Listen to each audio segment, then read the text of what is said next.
Hello, I'm glad you're here. What are we talking about today? What I'm talking about today? What am I? What am I talking about today?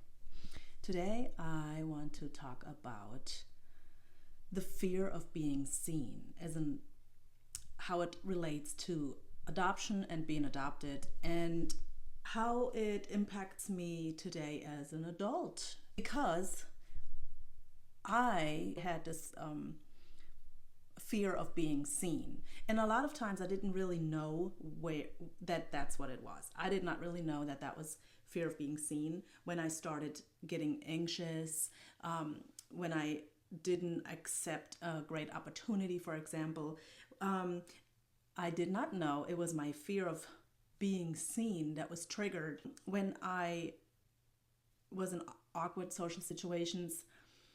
When it came to even for me to succeed, there was opportunities in my life that probably were great opportunities, but I didn't take them because of that fear. And it took a long time for me to kind of dig a little deeper, to figure out that it was the fear of being seen. And so that's what I want to talk about today. Where does that come from, and how does that correlate with me being an adopted person? Because as a transracial adopted child, it was clear to the world that I was adopted or that I didn't fit in somehow. People had questions the moment I entered the room with my parents and I was introduced as their child with my brother, who is darker complected than me.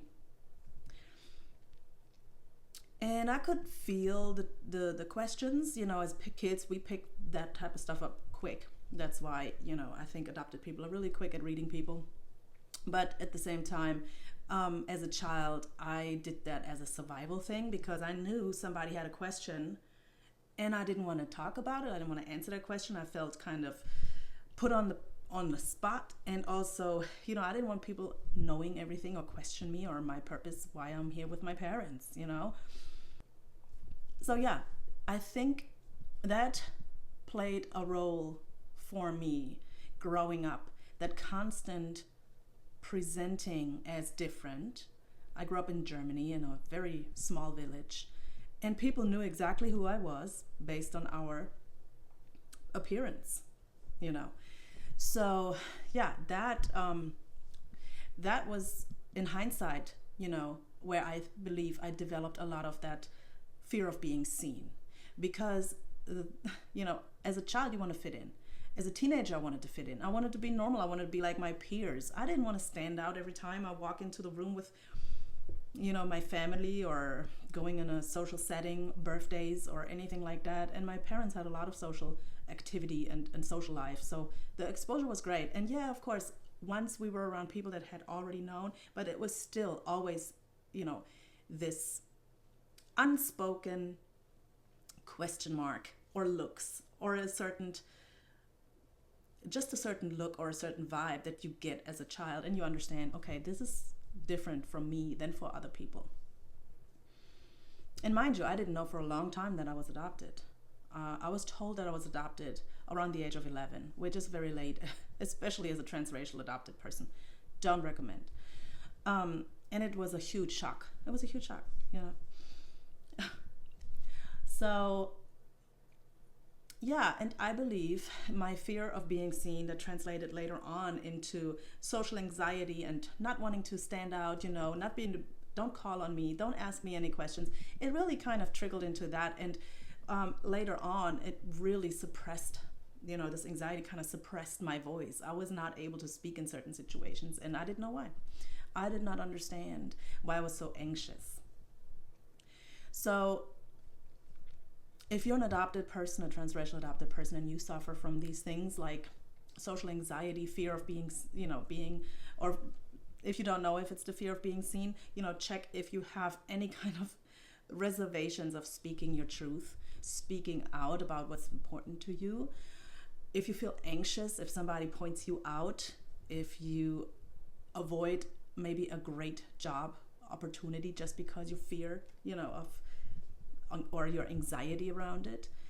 All of these things can be the fear of being seen, So really, what helped me the most was identifying how I truly feel, listening to my body, and asking that anxiety state and that fear about how old are you in that moment, and where is that coming from? And really introspection, like really learning about myself in those moments of high anxiety or nervous system dysregulation, I call it today, because that's really what it is. It is us feeling dysregulated because we're triggered in that situation. It reminded me of a time where standing out was not safe.